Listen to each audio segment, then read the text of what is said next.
guys, so today I want to talk to you about how to shoot corporate headshots on location and give you my tips. So number one, the best thing to do is to book a room at the facility that doesn't have any windows or bring a blackout curtain, because you really want to have the most controlled environment that you can, so that way you don't really have to do much editing. So when I do mine, I offer two options. Option one is no editing, and option two is professional Photoshop on each person to give different price points. You just want to be in a controlled environment, so once you lock your settings in, they don't have to change it all, so you can easily get people in and out. Number two, use a continuous light. Now, I know this sounds kind of crazy, like it's gonna be on for hours or whatever. I actually schedule breaks in with my lights so that I can turn them off and let them rest.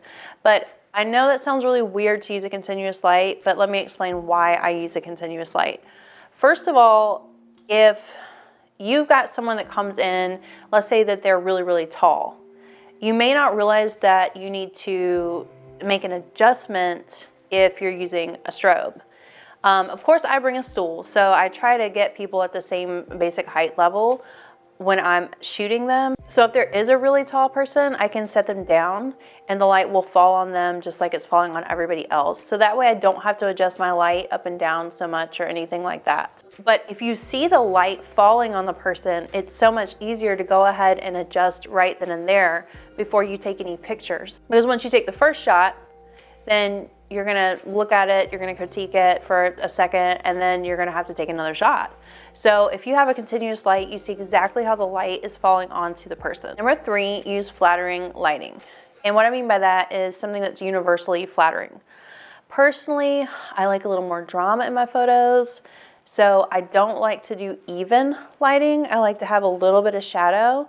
And the way I do this is I use clamshell lighting. Now, I know this sounds strange because clamshell is more of a model light, and you can see in the catch lights, but I use the clamshell lighting because it's such a beautiful light source, and it has that drama that I like with a little bit of shadow. I actually have an addition to the clamshell, and I add a big white foam core on the other side to lessen the shadow. So it does create a little bit of drama with the shadow, but then I kind of lessen it a little bit to be more flattering for people. Now, if I was shooting CEOs or presidents, vice presidents of the company, of course I would not do like the assembly line, like let's get you in and out and have just this clamshell lighting. We would have a more creative session where I spend a lot more time with those individuals. The other thing about clamshell lighting is it allows my personality to come through in the photographs. One thing about corporate headshots that is hard for me is it's kind of like an assembly line. So you just bring them in, you shoot, you make sure that it looks good, and then they're gone. And to me, it's just like it's not a creative process for me. So if I use clamshell lighting, I feel much more thrilled with the results than if I'm using something like even lighting. It's just something personal. Number four, bring your iPad or your computer so that they can see the shots before they walk out.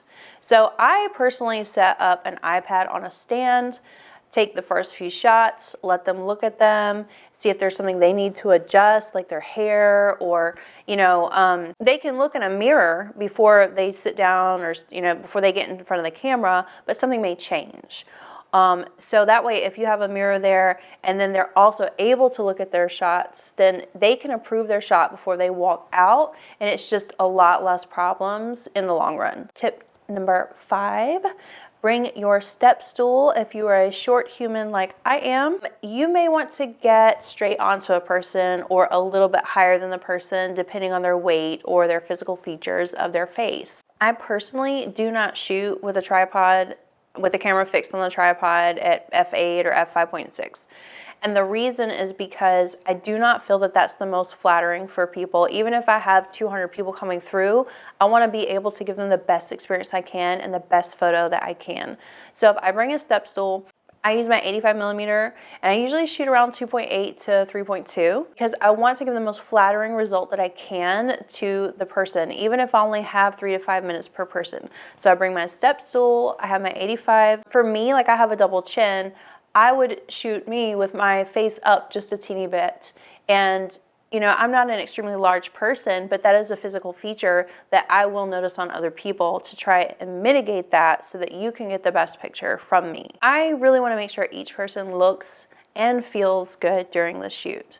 And so that's why I take these extra steps. If you are crazy about ISO, I would not bring a continuous light because you're gonna have to go 640 plus depending on your environment with the ISO. With the newer cameras, the ISOs being at even 2000 is usually okay. You just need to practice at home depending on your preferences. Okay, so let's get into what I use. For the main light, I usually use the GODOX SL100. For the background light, I usually use the GODOX SL60 and point it at the background. I use the GODOX P120H. That's the high heat softbox that they make, and I keep it double diffused. I don't use a modifier for the light on the background. I just point it at the background from below. I use the Omega reflector by Jerry Gionis for the actual clamshell part. So you have your light here that's coming in, and then you have your clamshell light or reflector down here, and I use the reflector. And then, like I said before, I use foam core on the other side. Foam core is $5 from Hobby Lobby, which is wonderful. I mean, you could use a reflector, you can use whatever you want.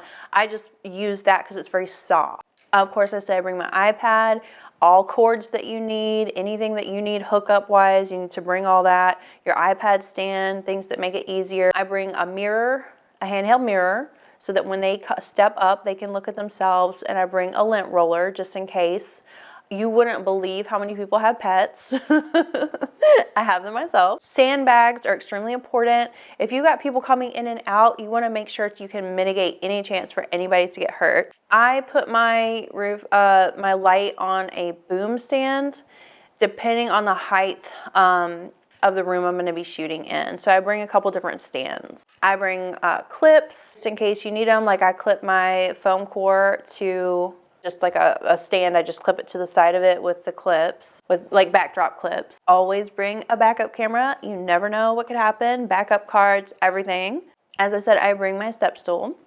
You will also want to bring duct tape to secure cords and stuff down if you've got your, if your light's having to be far away from the wall or whatever. You definitely don't want people tripping and getting hurt. Of course, you want to bring your business cards and promotional materials depending on what kind of deal you worked out with the company. Normally, I have a table that I set up that has a couple pictures, like aluminum prints. And then I have like business cards that are set out just so people that are walking by can actually take my card. Usually, I provide a pretty good experience, so people do want to book me in the future. And having that there is just an amazing way to advertise, and it's free. And the last thing I use is this pop-up Kate backdrop.